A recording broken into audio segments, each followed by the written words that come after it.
Well, good morning. It's 6:45 on this Tuesday morning. I'm Nick Wilson. I'm Avi Hannon. And I'm Maggie Warren. And overall, some pleasant conditions, looking dry out there for now. Yeah, for now, that's the key phrase. We are seeing rain chances that will be on the rise as we head into the night tonight and for tomorrow.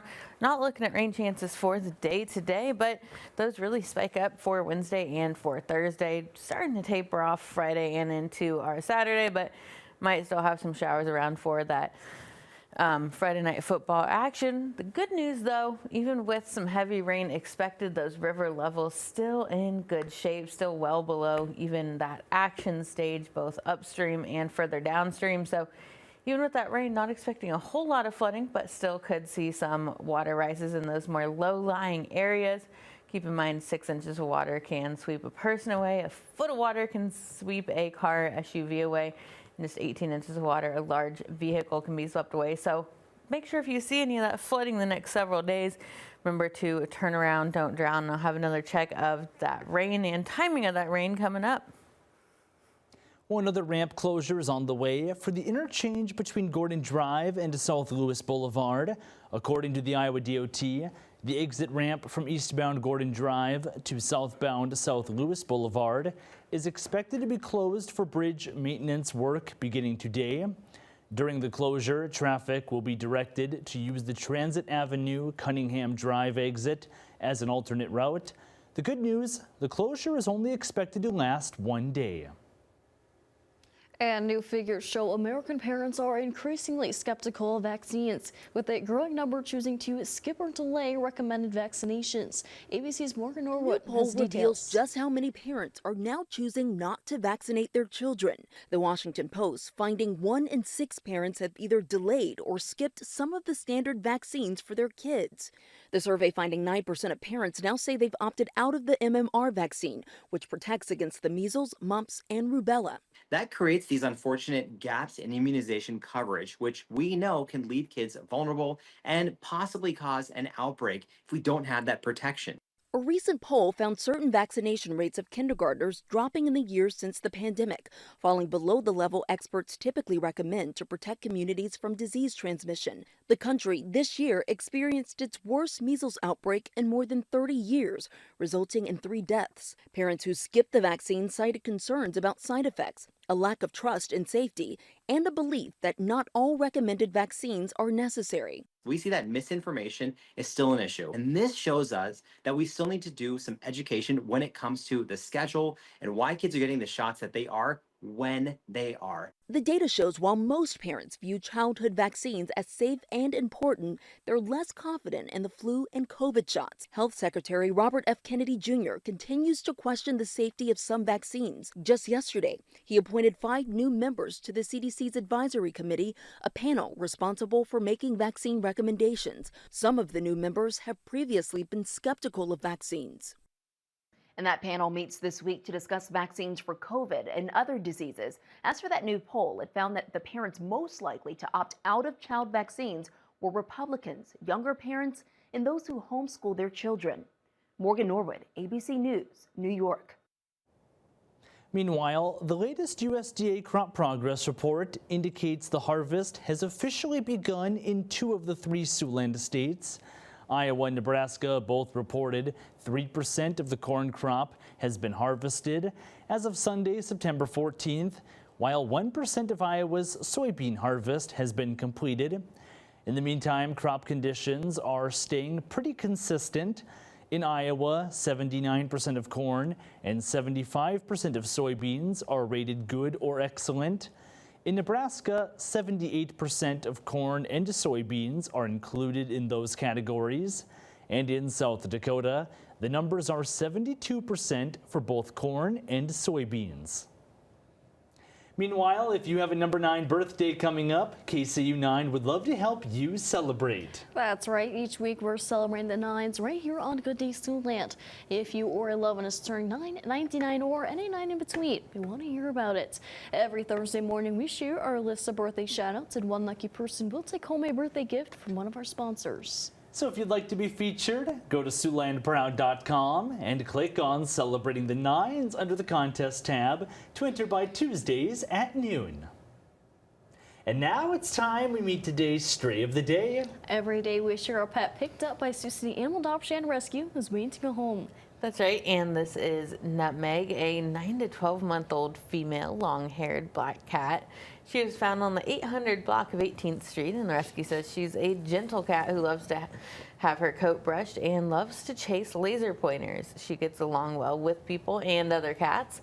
Nutmeg is available for adoption now. And if you lost your pet, you're looking to adopt, or you'd like to sponsor a pet for adoption, you can visit the rescue's website. Head over to SiouxCityAnimalRescue.com. Nutmeg looks like a pretty friendly cat in that photo, too. Absolutely. You know, Nutmeg is so dark that the eyes are kind of just flowing there. Yeah, she definitely looks very cute and very friendly. Yeah, and these weather conditions might be friendly for now at least. Yeah, once we get past today, not going to be so pet friendly. We're going to see some rain showers, but right now pretty quiet and beautiful on our Ho-Chunk Center camera. A nice little sunrise going on out there. Temperatures sitting in those low and mid 60s, 69 there in Mapleton, 68 in Denison, 64 there in Sac City, 61 in Sioux City, and 60 there in Norfolk and Spencer. Dew points into those low and mid 60s area wide, even an upper 50 there in Bloomfield, Wayne, and Norfolk. So a little on the slightly more humid side, but still fairly comfortable. We do see a cold front situated off towards Chamberlain and Pierre. That's where we see the focus for some showers and storms through the day today. That pivots towards us as we head through the afternoon and evening, though.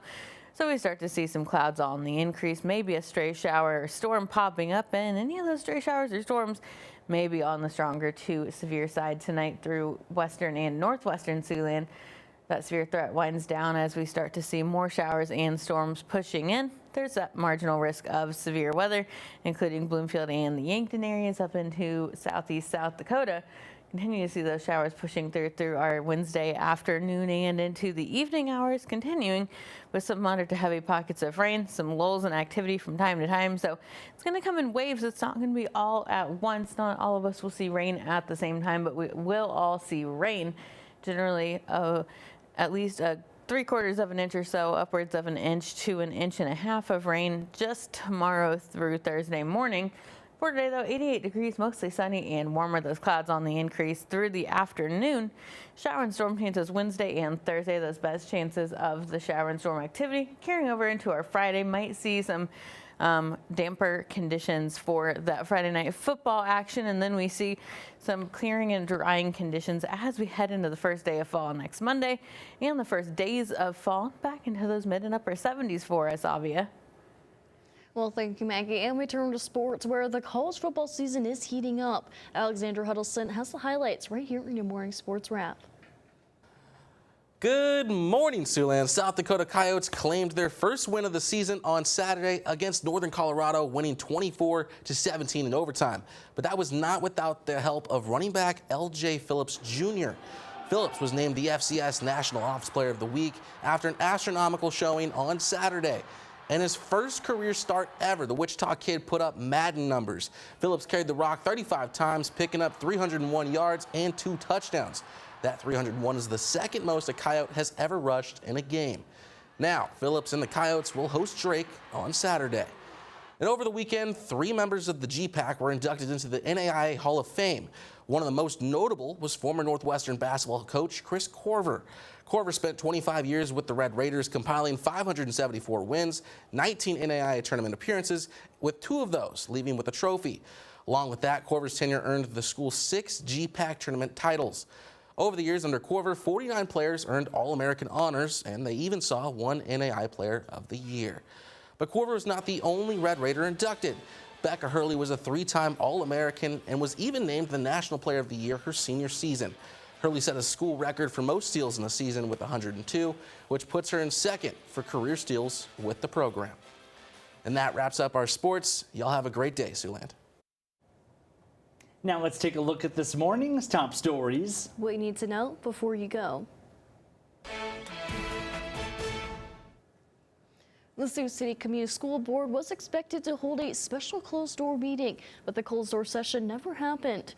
Prior to last night's meeting, all we knew were the details included in the agenda, stating a closed-door session was requested to, quote, evaluate the professional competency of an individual whose appointment, hiring, performance, or discharge is being considered when necessary to prevent needless and irreparable injury to that individual's reputation, and the individual requests a closed session, end quote. And the meeting appeared to be on track until Board President Jan George asked if there was any discussion before calling a vote to enter closed session. That's when Board Member Lance Emke said yes and began to address what he called public rumors and identified Superintendent Dr. Juan Cordova as a subject of that closed session.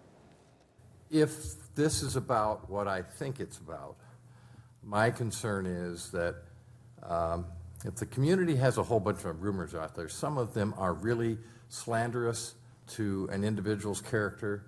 And we're talking about, I believe that we're going to be talking about our superintendent, and he's a public figure.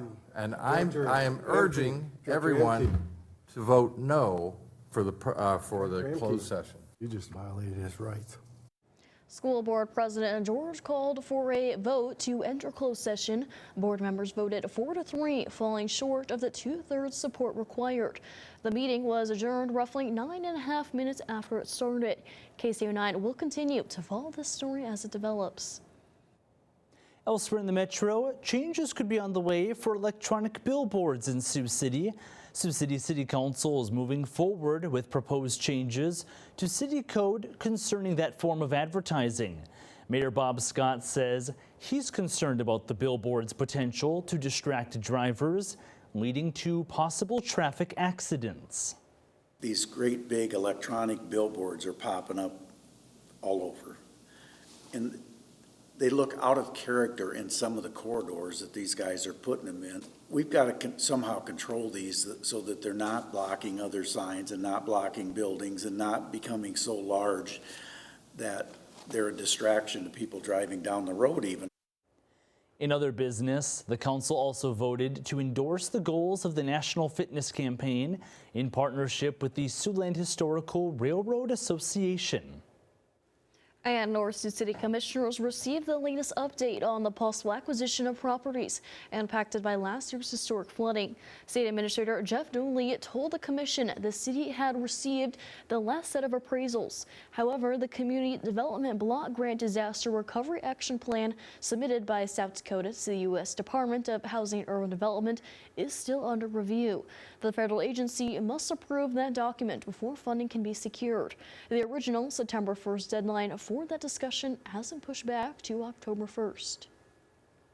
Well, one last check on that forecast. We're enjoying the calm conditions for now until that rain gets here. Yeah, we are going to see a pleasant day today. Temperatures into those mid and upper 80s, mostly sunny and warm, but we see clouds and shower chances on the increase heading into tonight. Temperatures only falling into those low and mid 60s as we again get those showers and storms moving in. Shower and storm potential through the day. Wednesday coming in waves of rain and storms, and also for Thursday, Friday looking at some rainy conditions as well. Might see some showers out there for Sports Zone week 4 of that. Looking at some shower chances carrying into early Saturday, but tapering off into the weekend. Should see some drier conditions to wrap the final days of summer. Looking dry and warm for Sunday. Temperatures back in the mid 70s. First day of fall on Monday. Temperatures back closer to seasonal, but still slightly above with sunshine and dry conditions.